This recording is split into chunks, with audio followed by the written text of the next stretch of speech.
Hello, I'm Pam Hoffman, Everyday Spacer. Hi, I'm 2049 Outfitters Jeff Miller. At Everyday Spacer, we show regular folks how to personally and directly participate in space exploration, science, and astronomy. We're here on Friday nights at 9 p.m. Pacific Time, 12 midnight Eastern Time, and 5 a.m. on Saturday in London, unless the time changed. We're broadcasting live from Thousand Oaks, California. Thank you so much for joining us. Tonight, we are going to tell you about new particle search at CERN. We'll be back in 6.8 seconds.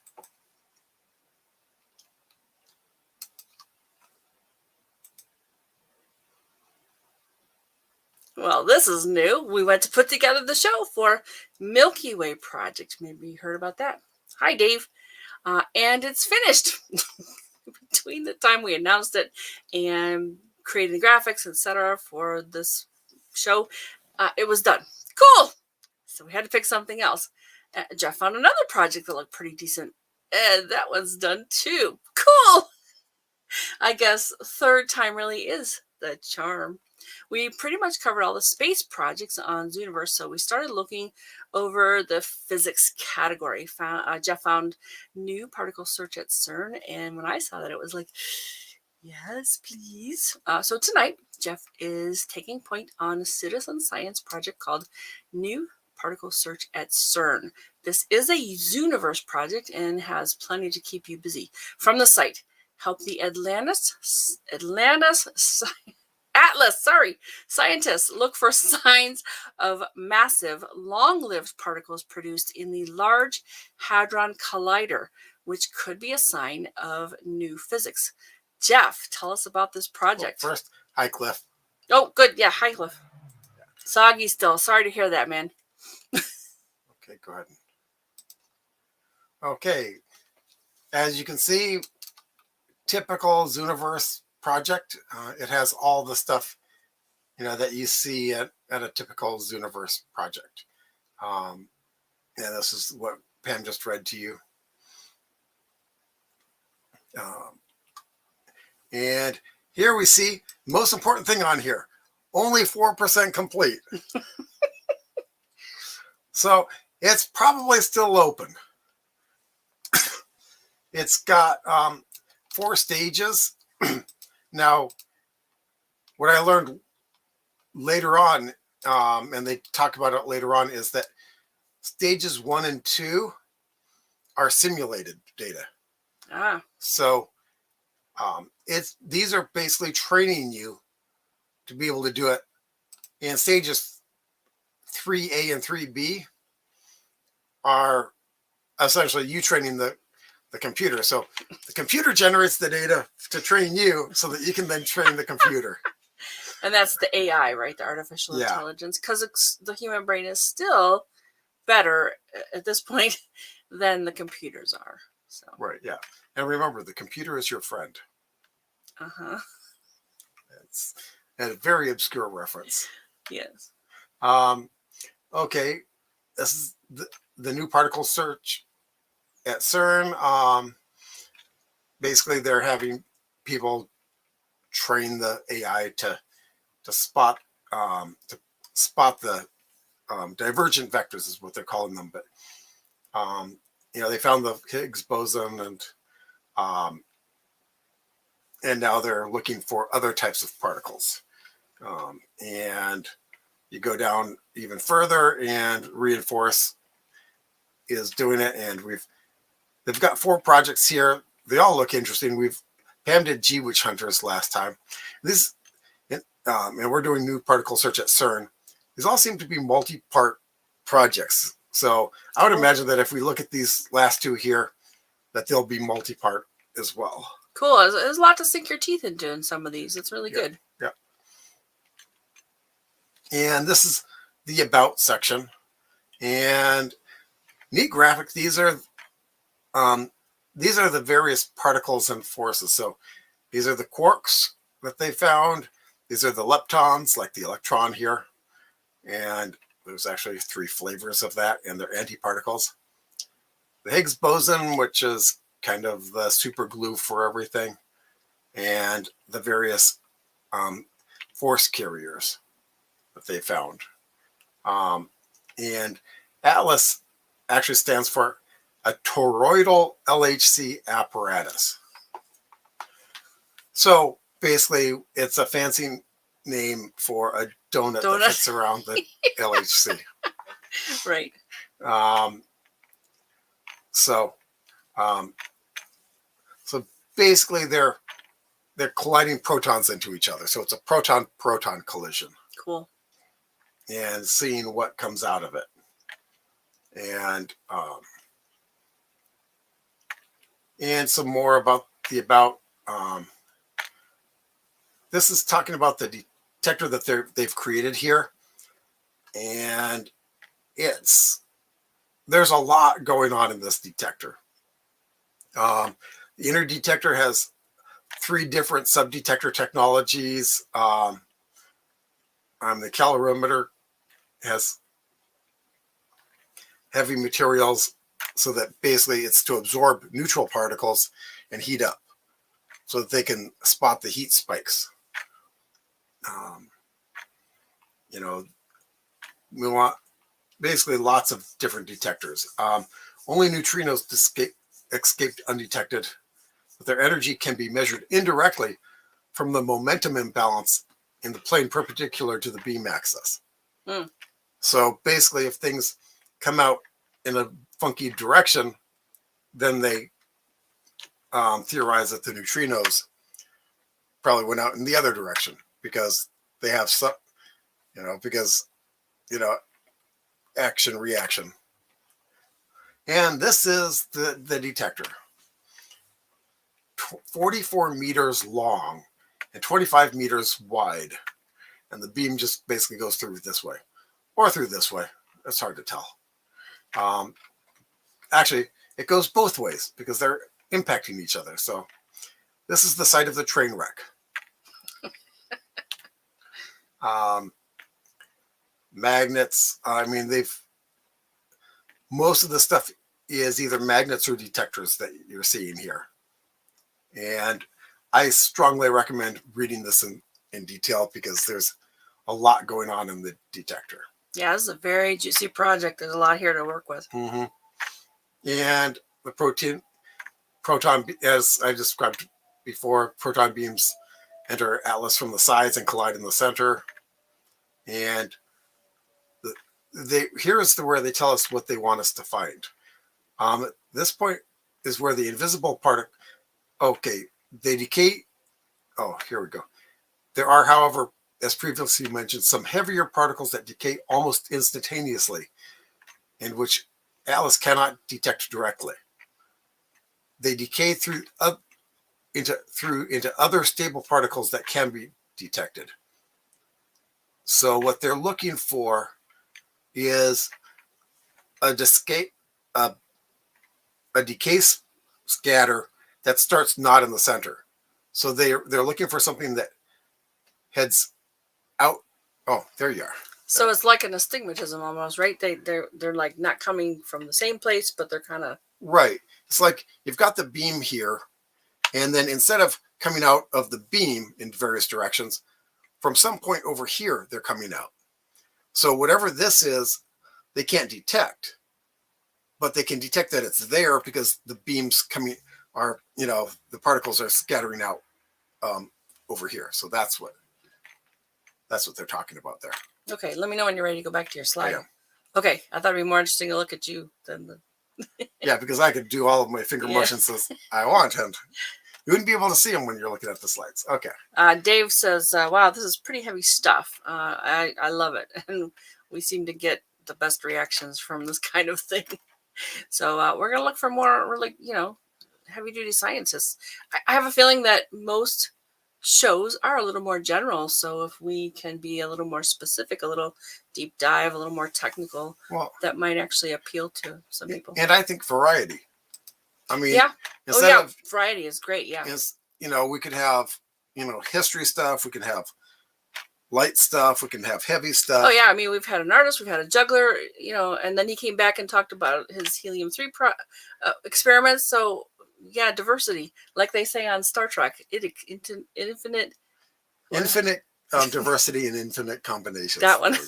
Yeah. All right, you ready? And you're the Trekkie. All right, ready? Yes. Okay. Okay. So this is, this is the kinds of things that we'll be looking for when we're looking at our stuff. It won't look exactly like this, but this is pretty darn close to what we'll be seeing. And this is, where particles are heading out from a common point. And this is the team. And someone really needs to find a comb. And there's the rest of the team. And this, just if you're really interested in digging deep, this has some papers and stuff on what they found. Personally, if I wasn't busy prepping for the show, I'd be deep diving into this stuff. So that's okay. We got a couple more comments. You ready for that? Sure. Seems like a good spot. So Dave says, depends on the level of your audience. Yes, and we seem to attract some really, really smart people like you, Dave. Yeah. And Cliff has his best to mix it up and shows. I agree. I think it's great to have a lot of options. I mean, the artist actually got a lot of views, which kind of surprised me, but I think it's awesome. Yeah. He didn't end up being space related, but that's okay. Yeah, there's a way to relate everything to space pretty much, if you ask me. Oh, and David comes back with, for the layperson, scientists at CERN are trying to find out what the smallest building blocks of matter are. Yep. And this project isn't quite about that. It's more about identifying these specific. Well, go ahead, Jeff. You studied this. Indirectly, it is, because they can't actually detect these particles because they're looking for particles that they can't detect, and that's why we're looking for things that decay, outside the center of the beam. Anytime something breaks up outside of the center of the beam, something had to take it there. I guess we should look at you. Yeah. So like I said before, you've got this beam collision right here and something decays out here. Well, it had to get from there to there. And so they can, and that'll tell them that there's something there to find. There's something there that they're not detecting, but it's having an effect. And by looking at what comes out of it, and by looking at the angles and all of that stuff, they can get a clue as to what it is. Oh, so, I just read about how it was actually John Herschel, how he discovered infrared, and that's the very same thing. It's an indirect measurement. Mm-hmm. You cannot see it. He was trying to take the temperature of the different spectra from a prism, and then he was on the far red, which you can't see, and it was like hotter, and he was very surprised. So, yeah, cool. Mm-hmm. All right, we ready? Yep. Okay, back to the slides. Yep. Okay, so there's the deep dive. If anyone really wants it, it just looks interesting to me. And general questions, and there's a couple pages of the fact. What's the LHC, Large Hadron Collider? Basically, spinny thing where they slam particles into each other. The rolling donut. Well, one would hope it doesn't actually roll anywhere. It's pretty darn big. But they've got they collide the beams at 4 different locations around the accelerator. Okay. And apparently they're different experiments. Oops, hello. Sorry to hear that, Dave. I hope everything works out okay for you. Thanks for joining us. Yep. So what is the Atlas experiment? Well, we already talked about that, but they have some pretty good, decent links in here. So again, if you want deeper dive, you can go into there. What am I being asked to do? That's probably the most pertinent to this project. Right. We will work with the event displays to visually inspect and interact with the Atlas event. The project has 3 stages, and it is very important to sequentially follow all of them. In the first 2 stages, you will be working with simulated events. That's where they tell us that they're simulated events. Right. It's pretty much the training part of it, I think, right? Yeah. And sometimes I miss displaying the field guide. So here we'll do the field guide so that I don't forget. And we'll only look at stage 1, displaced vertex identification. And there's a movie here that explains a bunch of it. So, if you're going to be doing this, yeah, go ahead and watch the movie. Oh, cool. And the field guide is long, so I'm gonna, here's the introduction, what they're doing. Since it's simulated, all events in the stage have at least one divergent vector. Okay. And divergent vector is the name that they're giving for something that, that flies apart somewhere other than that the beam. Discrepancy you talked about before. Yeah. Okay. All right. We'll go back to the. Yeah. So using your mouse pointer to identify the vertex of where they come apart. Okay. So that's the important thing, is that you've got a couple lines that don't necessarily meet because they might not be going through parts of the detector that actually have detector. So you have to figure out where they would have come away from. And it's fairly forgiving with that. As long as you're in the general ballpark of it. Oh, cool. It's pretty good. I missed one once because it was a really, really sharp point, and so it was really hard to tell where they actually, where the point actually started. But, okay. So all tracks associated with the primary vertex, primary vertex is anything coming out of the beam itself, have been all removed. So all you've got are divergent vertexes and noise.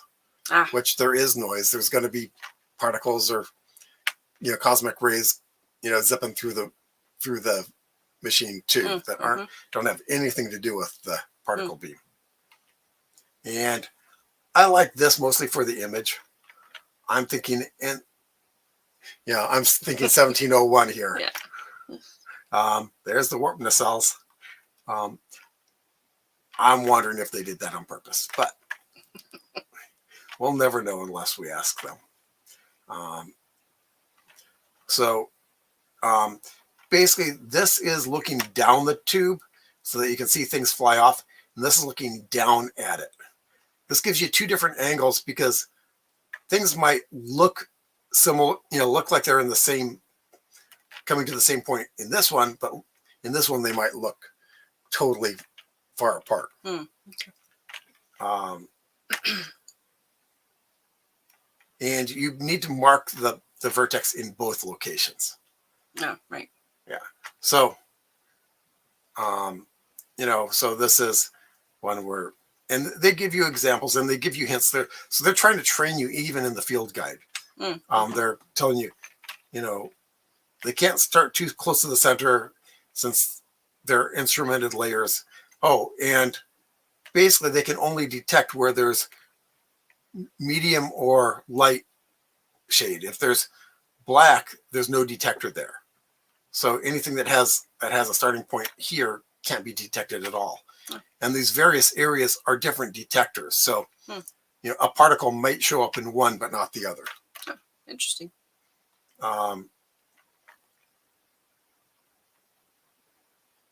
Yeah. So, the tracks, usually, if you can't see a vertex, is probably in the middle there. And going down farther, they're marking where the vertex is. If you notice, it's in the black area there, where there's no detector. And here, then you get stuff like this, where in this one, things, just different views of, it's a little bit more hectic than the previous one, where there's a lot more noise. And here they marked these two are, these are where they are coming together. And in this one, it's a mess, but you can see it's pretty. Yeah, you can see that they come together here, and they actually show you here. Now, one of the things is that it's really hard to see these, and zoom is your friend in this. Zooming in, very good idea. Yeah.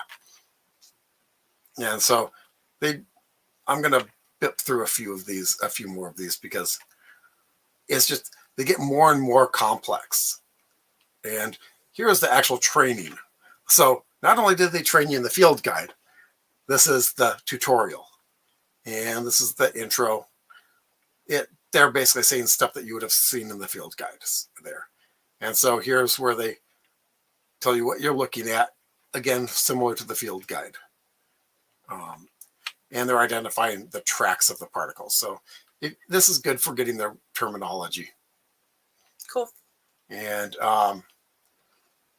primary vertex, displaced vertex, again, that's from the field guide. There's at least one displaced vertex. We talked about that, and you mark it in both sections. Now,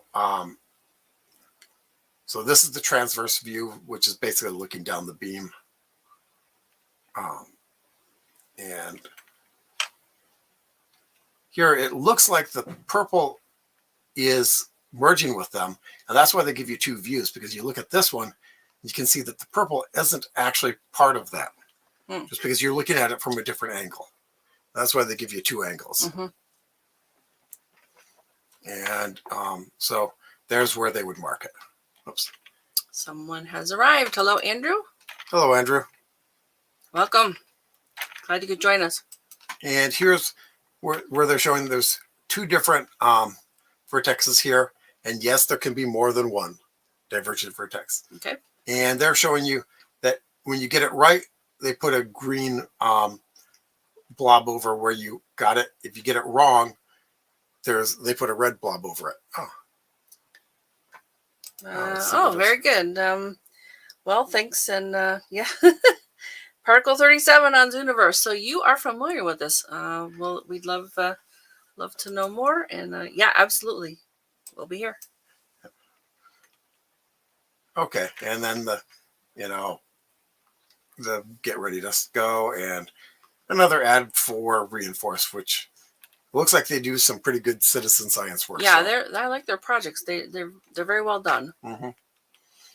So here is an actual task, and as you can see, 3 tracks, and it looks like the Scion doesn't come anywhere near them. So we're pretty. And here's a zoomed in version. It's going to be hard to find where the actual vertex of these are, but you just kind of have to guess. And here it's going to be a little bit easier just because the angles are a little bit sharper. But I marked there, and well, what do you know? I got close enough there. You notice the green smudge is just not where I put it, but kind of close. So like I said, they're fairly forgiving as long as you get in the ballpark. Alrighty. And here's the next one. And it's hard to see in this one, but there's actually 2 different tracks there. And although it looks like they come together at a single point here, if you look over here, one's longer than the other. Yeah, not so much. Yeah. And I zoomed in down here where you can actually see what's going on there. Yeah, that's really zoomed in. This is good. You can actually play around with it quite a lot. Yeah. And get really, super close to the. And sometimes you need to, like in this case. Yeah. So, so here. So we know that it doesn't go here because was the one that, if you come back here, that's there. Right. So kind of, I really zoomed in again to see where this one began. And the green's in the way, but you can see that the purple just gets suddenly wider right there.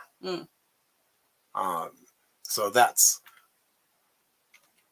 where I did it. And yeah, I wasn't even a little bit off because I could see exactly where it got wider. So that's cool. That's probably the most accurate I've been on this entire thing of being centered in the green blob. Great. So yeah, practice makes perfect. Yep. And speaking of practice making perfect, yeah, that's a bit of a mess, isn't it? Zoom. Yep. And yeah, these look like they come together, don't they? Not over here, they don't. You see, that's why they give us 2 views right here, because this really looks like it's vertex, and nope. Wow. And so here we go. And these come together somewhere around there-ish. And not quite. Well, it really shows up in the zoom what you're seeing, what you're actually seeing. Yeah. And turns out, and here's what you're not seeing. Because see how these two yellows are, it's actually two of them. So these are not actually converging or diverging. This is the point where these two come out. And it's, again, you can see that it starts to get a little bit wider there, but I didn't see it at first. I had to really zoom in to see this. Mm-hmm. And so I marked it there and there, and basically ignored the red one there. Possibly noise, right? Yeah. And actually, I was wrong. These two are both coming out, but they're diverged from here. So these two yellows came out from the red. Andrew has a question. What particle are we looking for? We're indirectly looking for something that we can't see. And they don't tell us what these particles are that we're seeing here.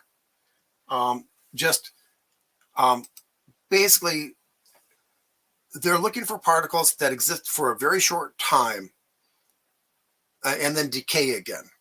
So they're ignoring everything that decays directly off of the beam and looking for decays that happen outside of the beam. And so they're looking for things that occur like, hang on, let me go back. Okay. He's going to demonstrate. Yeah. So like this dot is the beam. And so basically to get to here, for this to be where they diverge, something had to travel from here to here. And that's what they're looking for. They don't necessarily know what that is. But by finding where it diverged, they can look at the byproducts, the distance, the angle, and learn at least not necessarily what it is from this, but at least the properties that it has. And then they can give it, yes, I believe it is an unnamed particle, or a named particle that they just can't find and aren't expecting to find in this. All right.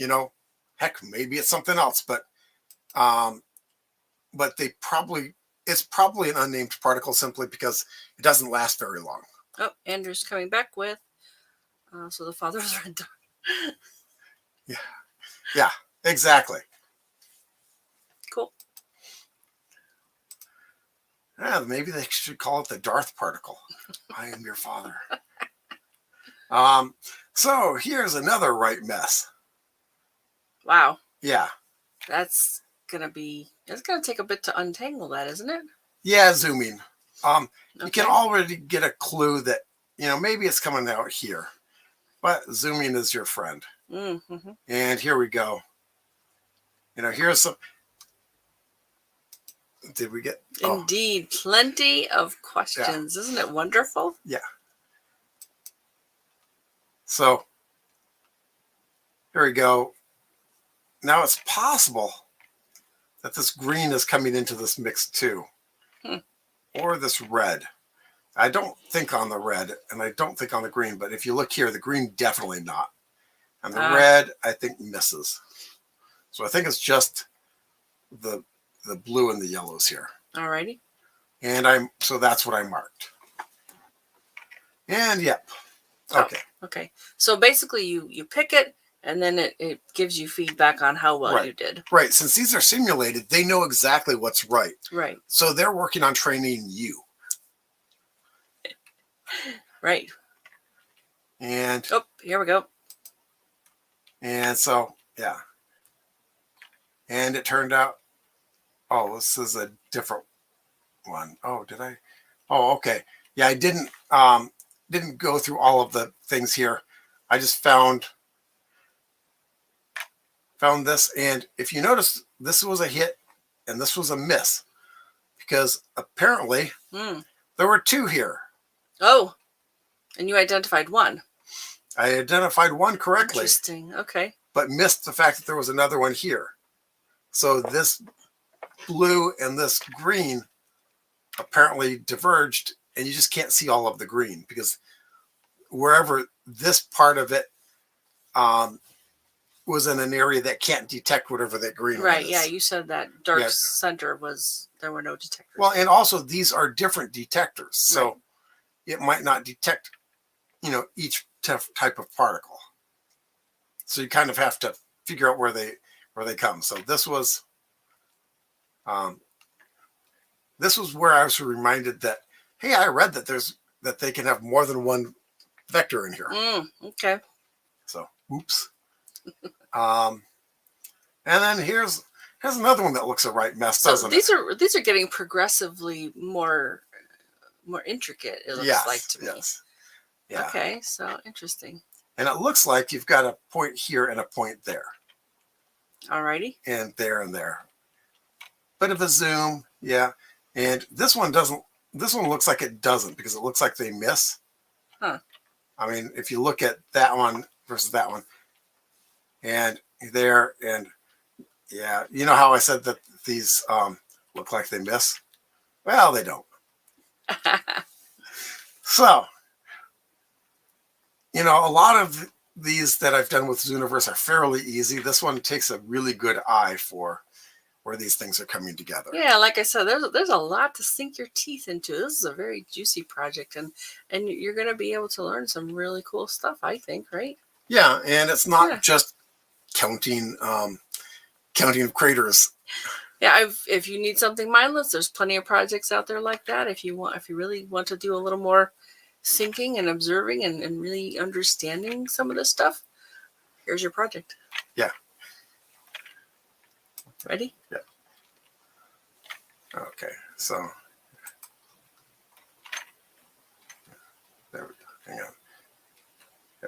It wasn't going. There we go. Okay. So another one that looks a right mess. Here and here, I would assume, or here and here. Can there be three? It almost looks like there might be three different. There might be, but all of these that look like these two look like they might come together, but here they don't. A lot of these in the different views don't come together. Okay.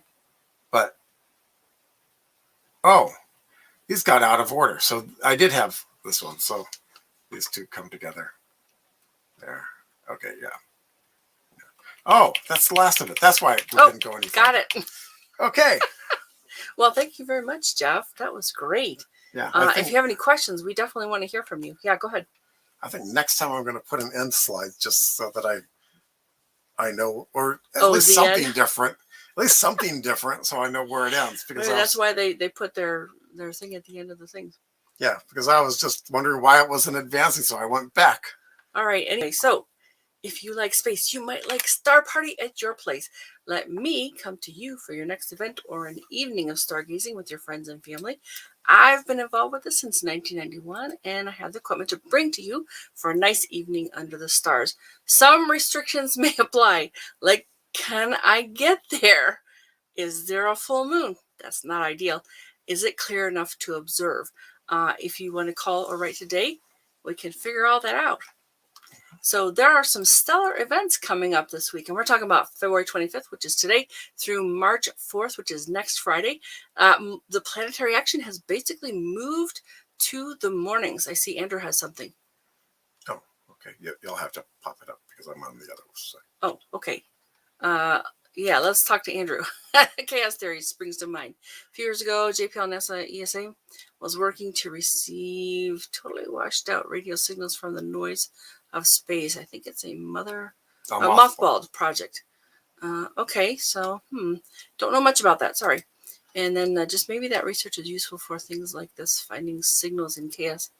I like it. Yeah, very good point. Mm-hmm. Cool. Thanks, Andrew. So let's see. Like I said, planetary action has moved to the mornings. So you're going to want to get up early if you're that kind of person and look to the east before sunrise. But Globe at Night is still going. That round ends March the 3rd. The subject is Orion. Again, they're going to have tons of information about Orion. So what you do is you go out, you look at the sky, and you report the things that you can see. We did a whole show about globe at night, kind of like you just saw with Jeff doing this demonstration stuff and how it works. Check that out. It's on the Everyday Spacer YouTube channel, July the 9th, 2021. On February the 27th, Venus and the Moon are in conjunction in the morning before sunrise, and Venus is bright and high. Also, Mars and the Moon are in conjunction. I think Mars is not as bright anymore, but Pluto and the Moon are in conjunction, and definitely Pluto is not a naked eye object in the sky for us normal humans. If you want to get to a big telescope, then you'll have better luck. On February 28th, Mercury and the Moon are in conjunction. It's going to be morning again, obviously, but I'm not exactly sure what Mercury, how bright it is, how high it is, that kind of stuff. And Saturn and the Moon are in conjunction. I think Saturn is pretty dim now, too. March the 2nd is the weekly space hangout. They are having a 3rd news roundup. And we're looking for guests for the show. If you know somebody, heck, Andrew might be a good guest for the weekly space hangout. We would love to have you on there. I can hook you up. Let's see. Then we've got March the 4th. Mars and Pluto are in conjunction, and Neptune and the Moon are in conjunction. Also, it's the Friday night show. We are going to do part 2 of this project. Find us on Fridays at 9 p.m. Pacific time on the Everyday Spacer Facebook page and the Everyday Spacer YouTube channel. Also on March the 4th, Venus and Pluto are in conjunction. Ongoing events and activities. Women and Girls in Astronomy, part of the IAU, International Astronomical Union. Andrew said yes, thanks. Oh, cool. Yeah, let me know. We'll get you on there. Yeah. Basically, share an image of your imagined astronomer for a chance to win a telescope.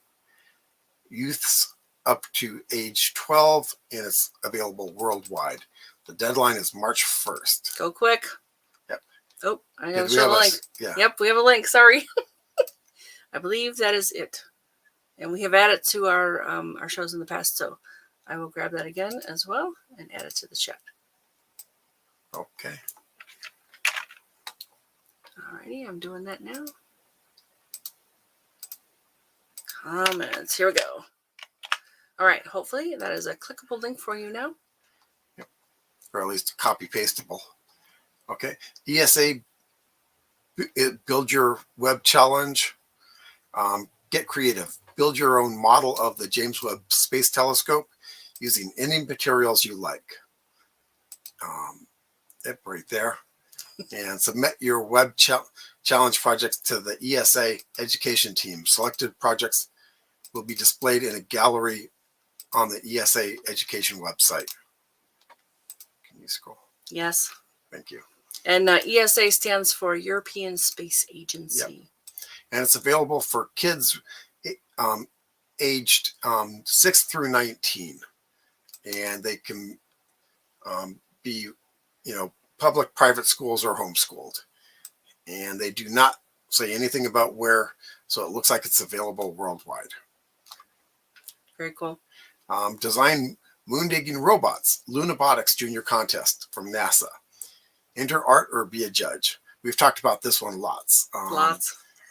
The winner from each category will be announced March 29th, 2022. And nominate a student with perseverance. The second round ends February 28th, which is in a couple days.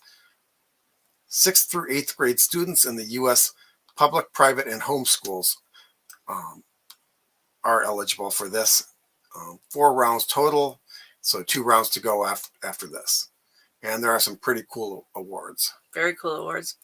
If you or someone you know has done something interesting involving space exploration, science, astronomy like that, we'd love to share our live as well. Join us again next Friday, March the 4th, and we're going to go into the new particle search at CERN, part 2. And that's on the Zooniverse page.